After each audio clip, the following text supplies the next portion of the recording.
السلام علیکم ناظرین، میں رئیس اعظم حیدری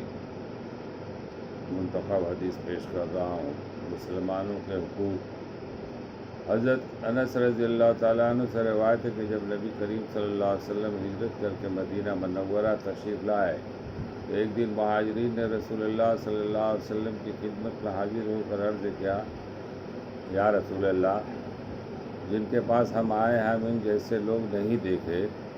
یعنی انصار مدینہ کے، کہ اگر ان کے پاس فراخی ہو تو خوب خرچ کرتے اور کمی ہو تو بھی ہماری غمخواری اور مدد کرتے ہیں۔ انہوں نے محنت اور مشقت کا ہمارا حصہ تو اپنے ذمہ لے لیا اور نفع میں ہم کو شریک کر لیا، ان کے اس غیر معمولی احسان سے ہم کو اندیشہ ہے کہ سارا اجر و ثواب انہی کے حصہ میں نہ آ جائیں اور آخرت میں ہم خالی ہاتھ رہ جائیں۔ آپ صلی اللہ علیہ وسلم نے ارشاد فرمایا، نہیں، ایسا نہیں ہوگا جب تک کہ اس احسان کے بدلے تم ان کے لیے دعا کرتے رہو گے اور ان کی تعریف یعنی ان کا شکریہ ادا کرتے رہو گے۔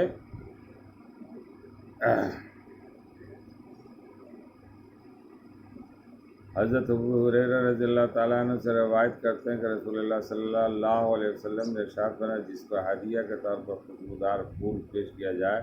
اس سے چاہیے کہ اسے رد نہ کرے، کیونکہ وہ بہت ہلکی اور کم قیمت چیز ہے اور اس کی خوشبو بھی اچھی ہوتی ہے۔ فائدہ: پھول جیسی